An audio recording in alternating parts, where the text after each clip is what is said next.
बिस्मिल्लाहिर्रहमानिर्रहीम जी, मैं हूं ज़ुल्फ़िकार अली शाह और आप देख रहे हैं मरगा टीवी न्यूज़ चैनल। हस्बे रवायत सबसे पहले आपसे एक रिक्वेस्ट कि जो नए देखने वाले हमारे दोस्त हैं वो हमारे चैनल को सब्सक्राइब कर दें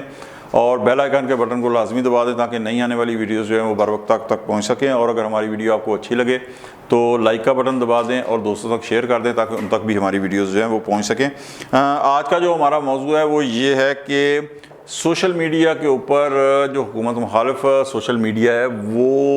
भरी पड़ी होती हैं खबरें कि जनाब मर गए, लुट गए, फलां ये हो गया, वो हो गया, यानी कोई खैर की खबर जो है ना वो नहीं है। इसमें कोई शक नहीं है कि भाई इस वक्त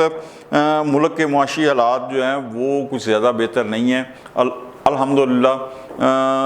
कुछ एक साल पहले तक आपको याद है कि मुल्क के डिफ़ॉल्ट होने की बड़ी खबरें थी और ख़ास तौर पे खान साहब की तो दिली ख्वाहिश थी, अल्लाह माफ़ करे, खुदा ना खासा पाकिस्तान जो है ना वो डिफ़ॉल्ट कर जाए। तो शौकत अजीज़ साहब की अगर आप कॉल देखें, और अभी भी उन्होंने मकसद कुछ जब ये जो किस्त आई है $1 अरब 10 करोड़ की, उससे पहले IMF को ख़त लिखा था कि ये ना दें किस्त, लेकिन जो है ना अल्लाह का शुक्र है कि डिफ़ॉल्ट होने का ख़तरा जो है वो टल चुका है। अवाम के लिए यकीनन कुछ कठिन मराहल आएंगे। ज़ाहिर है कि जो IMF की शराइत है उनके ऊपर मज़ीद टैक्सेस में इजाफा करना पड़ेगा, लेकिन इस सूरत हाल को सिर्फ बुरे नुक्ता नज़र से ज़रब तकसीम देके जो सोशल मीडिया के ऊपर एक पिक्चर पेंट की जा रही है ना, वो भी कि हर तरफ हालात में ख़राबी दिखाई जाए, वो भी दुरुस्त नहीं है। और यही वजह है कि मैं हर दूसरे तीसरे चौथे व्लॉग के अंदर जो है ना एक प्रोग्राम करता हूँ जिसके अंदर पाकिस्तान की जो इकानमी की हालत है उसके अंदर हमें कुछ अगर उम्मीदें नज़र आ रही हैं ना, अच्छी उम्मीद की किरण नज़र आ रही है, तो वो मैं आवाम के सामने पेश कर देता हूँ ताकि हर तरफ जो एक बुरे का तासुर है ना उस तासर को भी जो है वो ख़त्म किया जाए। ठीक है, अभी तो जो हाल की घड़ी में जो एक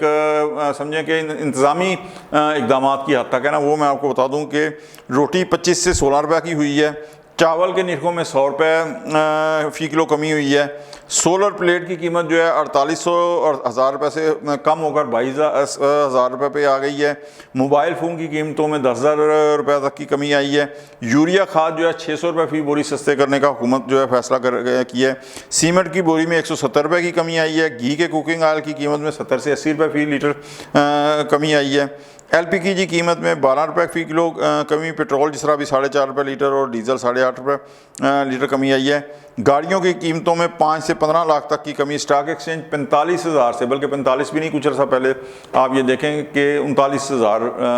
वो था 100 इंडेक्स जो है वो 73,000 पर जा रहा है। डॉलर 320 रुपये से बल्कि 330 रुपये से 276 रुपये के ऊपर आ गया है। आटे का जो 20 किलो का थैला था वो 2900 से कम होकर 1900 के ऊपर आ गया, यानी तकरीबन 1,000 रुपये तक की जो है ना वो कमी आई है। तो ये सारी चीज़ें हुई हैं। ये तो एक आप समझ लें कि इंतज़ामी अमूर हैं जिसके तहत थोड़ा सा कोशिश जो है मौजूदा गवर्नमेंट की जो और सूबाई और फेडरल जो है कि उन्होंने कहा कि आवाम को थोड़ा सा रिलीफ मिल जाए। इसके अलावा जो एक इंटरनेशनल सतह के ऊपर जो कामयाबियाँ मुल्क को मिल रही हैं, इस बड़े कलील से जो अरसा जो है ना 2 माह का मुद्दत है कि 15 मई को IMF का वक्त जो है पाकिस्तान आ रहा है नए प्रोग्राम के लिए, मुज़ाकरात के लिए। और एक बात का अंदाज़ा इस चीज़ से लगाएं कि 2022 के अंदर आपको याद होगा, बहुत पुरानी बात नहीं है, कि जिस तरह उस वक़्त की जो 16 माह की PDM की गवर्नमेंट थी ना, नाक की लकीरें निकलवाई थी IMF ने, कि ख़बरें आती थी IMF आ गया, IMF का जनाबे वाला हो गई किस इजरा हो गया, लेकिन उसके बाद फिर एक नया जो था ना मुतालबा गवर्नमेंट के सामने रख दिया जाता था, जिससे ज़ाहिर है गवर्नमेंट की सुबकी भी होती थी और पाकिस्तान के डिफ़ॉल्ट होने की ख़बरों के अंदर को भी तक़वियत मिलती थी और गवर्नमेंट की मुश्किलात के अंदर जो है ना वो भी इजाफा होता था। ठीक है जी, अभी तो 15 मई को IMF जो है वो नए कर्ज प्रोग्राम के लिए हवाले से जो एक शेड्यूल है वो तय हो गया है। अच्छा, इसके अलावा जो है आवाम को रिलीफ देने के लिए 2 मई से जो 32 छोटे पंजाब के अंदर छोटे बड़े फील्ड हॉस्पिटल्स हैं वो फंक्शनल कर दिए गए हैं, जो पूरे पंजाब के अंदर जो है ना पूरे वो फैल जाएंगे। पहले मरहले में 21 लार्ज हॉस्पिटल जो है, फील्ड हॉस्पिटल जो हैं वो काम करेंगे और इन सब के अंदर एक्सरे होगा, लेबॉर्ट्रीज़ होगी, फार्मेसीज़ होंगी और दीगर जो सहूलियात हैं वो सारी की सारी होंगी। और ये मेरे ख्याल से बहुत बड़ी बात है। उसकी वजह यह है कि आपने अल्लाह ना करे कि किसी को, वो कहते हैं ना एक पंजाबी के अंदर कहते हैं कि अल्लाह ताला किसी को कचहरी और हॉस्पिटल थाने का जो है ना वो जो है ना वो उनसे बचाए, अल्लाह ताला की ज़ात। ये बहुत बड़ी प्रॉब्लम होती है और ख़ास तौर के ऊपर शहरों में जो रहने वाले हैं उनके लिए तो शायद उन्हें एहसास ना हो कि आधी रात को भी अगर कोई बीमार होता है ना तो उन्हें रक्षा टैक्सी मिल जाता है। लेकिन गांव देहातों के रहने वाले जो है इसका मतलब इंफ्रास्ट्रक्चर भी है, सब कुछ भी है, लेकिन उन्हें अगर आना पड़े ना शहर में और 2-2.5 घंटे अगर लग जाएं तो वो उनके लिए बड़ी तकलीफ देह है। तो ये अगर फील्ड हॉस्पिटल जो हैं वो ये अगर पूरे सूबे के अंदर 32 जो है इब्तदाई तौर के ऊपर, ये कोई हतमी तादाद नहीं है, नेक्स्ट ये बढ़ेंगे और इनका मज़ीद जाल जो है फैलेगा। तो ये अगर फैल जाएं और जो गांव देहातों के लोग हैं उन्हें जिस तरह कहते हैं उनकी दहलीज़ के ऊपर अगर इलाज मिल जाए तो ये बहुत बड़ी बात होगी, बहुत बड़ी बात होगी। और इससे अल्लाह ताला की ज़ात ने चाहा तो लोगों की जो अवाम की मुश्किलात हैं तिबी शोबे के अंदर वो काफ़ी से ज़्यादा कम होगी। अच्छा, इसके बाद जो ज़रई शोबे के अंदर जो है पंजाब गवर्नमेंट ने किसानों को 12 अरब की जो है ना सब्सिडी उनके लिए रकम मुख्तस की है और 20 किलोवाट तक सोलर एनर्जी ट्यूबवेल्स के लिए जो है ना वो उन्हें देंगी और 50% अदायगी जो है 20 किलोवाट तक का ट्यूबवेल के अंदर अगर सोलर एनर्जी का सिस्टम लगता है तो वो अदायगी करेगी। इससे काश्तकार की जो लागत है फसल के ऊपर ज़ाहिर है कि उसके अंदर कमी आएगी, उसको पानी देने के लिए ट्यूबवेल चलाने के लिए जो बिजली का बिल अदा करना पड़ता है उसके ऊपर कमी आएगी। तो इससे ज़राअत का शोबा भी तरक्की करेगा और काश्तकार की मुश्किलात भी आसान होगी और उसको प्रॉफिट के अंदर भी जो है ना वो उसका मार्जिन जो है बढ़ेगा। अच्छा, इसके अलावा ये पंजाब गवर्नमेंट की थी। सिंध गवर्नमेंट ने मीरपुर ख़ास जैसे छोटे सूबे के अंदर,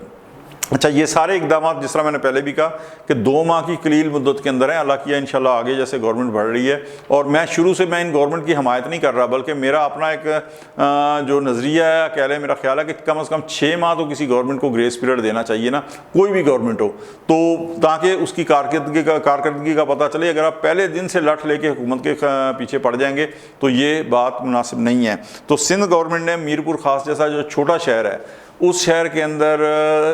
जो है वो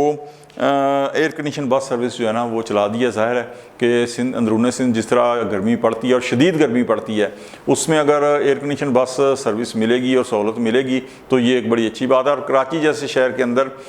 जो पाकिस्तान का सबसे बड़ा शहर है तो वहाँ पिंक बस सर्विस उन्होंने शुरू किया है जो सिर्फ ख़वातीन के लिए होगी और इब्तदाई जो 2 माह हैं इसके वो बिल्कुल फ्री होगी। अच्छा, इसके अलावा फ्री होगी। इसके अलावा 1 मई को किसान कार्ड जो है वो भी सिंध गवर्नमेंट ने जो है वो इशू किया है। दूसरी जानब पंजाब के अंदर जो मरियम नवाज साहब हैं वज़ीर आला पंजाब हैं, उन्होंने क्या कहा कि जी सरकारी स्कूल के बच्चों को डिब्बे का दूध भी मुफ्त मिलेगा सरकार की तरफ से और दोपहर का खाना भी उनको फ्री मिलेगा। और मैं पहले भी एक चीज़ बात कर रहा हूँ कि ये कोई ऐसी मुश्किल बात नहीं है, सिर्फ नीयत नेक हो। क्योंकि जिस तरह हॉस्पिटल्स के अंदर खाना फ्री मिलता है तो इसमें बहुत से हॉस्पिटल्स जो हैं वो गवर्नमेंट की तरफ से उन्हें नहीं मिलता, मुख्तलिफ जो मुखैर हज़रात हैं वो उसका इंतज़ाम कर देते हैं। तो यहाँ भी अगर मुखैर हज़रात से बात की जाए तब भी, लेकिन अगर गवर्नमेंट भी देती है तो तब भी। लेकिन बहरहाल ये एक ऐसा इकदाम है जो गवर्नमेंट ऑफ पंजाब की जानिब से हुआ है। अच्छा, एक और ख़बर जिसकी इम्पोर्टेंस है शायद आम जो आदमी है उसे शायद इसकी इम्पोर्टेंस की इतनी खबर ना मिल सके कि गूगल ने पाकिस्तान में 50 जदीद तरीन टेक्नोलॉजी के स्मार्ट स्कूल कायम करने का ऐलान किया। ये school 30,000 Google for education ID से लैस होंगे, ठीक है जी, जिनमें आर्टिफिशियल इंटेलिजेंस और दीगर टूल्स शामिल होंगे। इसमें 2000 नौजवानों को गूगल कैरियर सर्टिफिकेट्स के ज़रिए मुलाजमत के लिए हुनरमंदी की तरबियत दी जाएगी। तो ये भी एक इस हिसाब से अहम खबर है, वैसे भी अहम है लेकिन इस हिसाब से भी कि गूगल की नज़र कम से कम पाकिस्तान के ऊपर भी पड़ी। अब बात यह है कि जिस तरह मैंने भैया आपने इस वीला के शुरू में कहा कि मर गए, लुट गए, डूब गए, इस तरह की खबरें जो है ना वो हिज़्ब इख्तिलाफ अपोजिशन की दे रही है, क्योंकि उसके पास इशू नहीं है कि गवर्नमेंट के ख़िलाफ़ गवर्नमेंट ने कुछ ब्लेंडर किए हैं जिस तरह गंदम की पॉलिसी है या सोलर पैनल के हवाले से, लेकिन इसके बावजूद हिज़्ब अपोजिशन के पास इशूज़ नहीं है कि उन इशूज़ को ले कर वो जो अवाम है उन्हें सड़कों के ऊपर ला सके। तो अब जबकि गवर्नमेंटें कायम हो चुकी हैं तो ये जो मर गए, लुट गए, डूब गए की जो सोशल मीडिया के ऊपर ख़बरें आ रही हैं इन्हें दें, ठीक है, आपका एक मिजाज है, इन्हें दें, लेकिन इनके साथ साथ आप एक और चीज़ भी करें कि देखें वफाक के अंदर और पंजाब के अंदर पाकिस्तान मुस्लिम लीग नवाज की गवर्नमेंट है, ओके। सिंध के अंदर और बलूचिस्तान के अंदर पाकिस्तान पीपल्स पार्टी की गवर्नमेंट है, ओके। खैबर पख्तूनख्वा के अंदर तहरीक इंसाफ की गवर्नमेंट है। तो अब वो जो लुट गए, मर गए, डूब गए की खबरें हैं ना, वो मजाज का हिस्सा है अपोजिशन की, वो बिल्कुल दें, सोशल मीडिया के ऊपर सब कुछ करें, लेकिन अब इसके साथ साथ थोड़ी सी जो कारकर्दगी है ना गवर्नमेंटों की, कि जिस तरह मैंने अब गिनवाई है कि सिंध गवर्नमेंट ने ये किया, पंजाब गवर्नमेंट ने ये किया, तो खुदारा खैबर पख्तूनख्वा गवर्नमेंट जो काम कर रही है अच्छे, उनकी खबरें भी जो है वो सोशल मीडिया के जो सार्फिन है, जो अपोजिशन का सोशल मीडिया, वो भी हमें बताया कि भाईजान ठीक है, गवर्नमेंट ऑफ सिंध ने ये किया, गवर्नमेंट ऑफ बलूचिस्तान ने ये किया, गवर्नमेंट ऑफ पंजाब ने ये किया, फेडरल गवर्नमेंट ने ये किया, लेकिन इसके मुकाबले में खैबर पख्तूनख्वा की गवर्नमेंट जो है ना, वो इनसे कहीं ज़्यादा ये इकदाम कर रही है। तो जो नेगेटिव खबरें हैं ना, जिसके अंदर बिल्कुल मायूसी फैलती है, बिल्कुल वो दें, क्यों कि वो आपकी नेचर का हिस्सा है। और ठीक है, आपकी पॉलिसियाँ दें, लेकिन अब कारकर्दगी की खबरें भी दें, ताकि अवाम को पता तो चले ना कि कौन सी गवर्नमेंट क्या काम कर रही है, और उसी के ऊपर फिर जाहिर है कि अवाम को जो है ना वो सोचने का मौका दें कि वो फैसला करें कि कौन किस जगह खड़ा है और किसकी गवर्नमेंट बेहतर काम कर रही है। आज के लिए इतना ही, इंशाल्लाह मिलते हैं अगले व्लॉग में। उस वक्त तक के लिए जुल्फ़िकार अली शाह को इजाज़त दें। अल्लाह हाफिज़।